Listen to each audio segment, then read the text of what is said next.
السلام عليكم ورحمة الله. ازيكم عاملين ايه؟ يا رب دايما تبقوا بخير. النهارده انا جايبه لكم وصفة كيكة موز. انا عارفة طبعا اكيد كله عارف كيكة الموز. انا بعشق الكيكة ديت في اي وقت، ان كان يعني صيف شتاء صبح بالليل ظهر. بس بقى انت لو عايزه تعملي كيكة موز، يعني لازم ما تفوتيش الفيديو ده عشان فيه كده سر، مكون سري. انا عندي مكونات عباره عن دقيق، بيض، فانيليا، سكر بني وسكر ابيض. وهقول لكم البدايل تحت الفيديو. واقول لكم نوع السكر البني ده، زبده، مكونات رافع بيكنج باودر، بيكربونات، ورشه ملح، وزبده الفول السوداني، او نقدر نستخدم مكانها طحينه.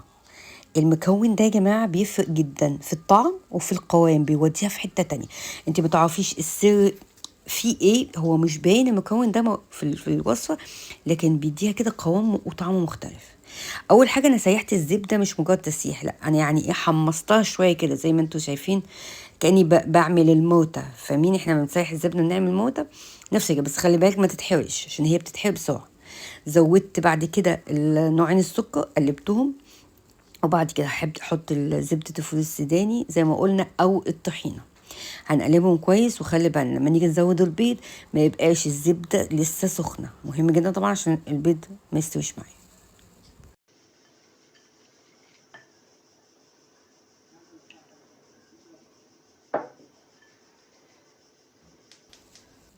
اضفنا البيض والفانيليا، هنقلب كويس قوي قوي قوي لغايه شايفين القوام عامل ازاي.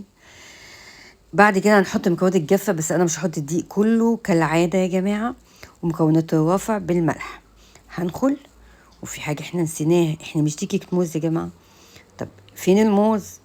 انا مهم لحقت نفسي يا جماعه، حطيتها بعد ايه، قبل ما اضيف الدقيق كله يعني.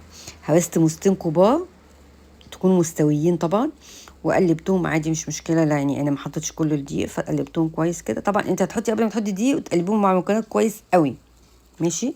وبعد كده هننزل بالدقيق زي ما اتفقنا. اي وصفه فيها دقيق، معجنات، كيك، بسكوت، ما نضيفش الدقيق مره واحده. شايفين انا سبت فعلا شويه، يعني قد 3 معالق كبار، واداني القوام ده. هو عاوزه اوريكم القوام بتاعها عامل ازاي. شايفين القوام؟ هو ده القوام المظبوط، ما تقليش عن كده. اتفقنا. هنحطها بقى في القالب بتاعنا.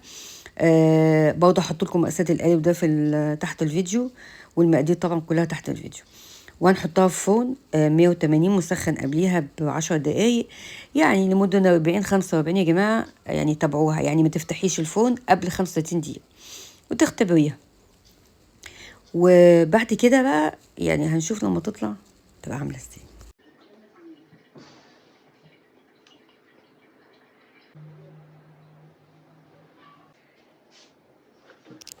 الله على روايح، ما اقولكوش بقى ريحه عامله ازاي، فظيعه. انا كان عندي كراميل، حطيت كده على الوش ايه، دهن كده تديها لمعه كده. بس طبعا تقدري تحطيش، تحطي وقت ما بتقطعي تحطي بقى كراميل، تحطي بولة ايس كريم معاها وهي دافيه. نقدر كمان نكرمل كده موز. انا عملت معاكم كيكه الموز قبل كده يا جماعه، هحط لكم اللينك بتاعها في صندوق الوصف. فيها مكونات مختلفه، وفيها كده طريقه كده لذيذه قوي بقى جوه. حطيت برضو على وش كده لوز، ورشه سوداني الملح. عارفين السوداني الملح الجاهز ده؟ بيبقى كونتراست كده حلو قوي مع الكيكه، مع الكرمله، مع كل الكلام ده. في كده حاجات مختلفه جوه كده في الكيكه. الطعم ده انا بحبه جدا، مالح على حادق، على حاجات مقرمشه، على حاجات فادجي.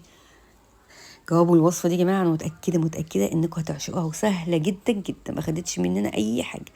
بس كده يا جماعه الوصفه خلصت. لو عجبتك الوصفه ما تنسيش تشجعني باللايك، سبسكرايب، وفعل الجرس عليكم عشان يوصلك اي جديد انا بنزله. واقول لكم سلام عليكم.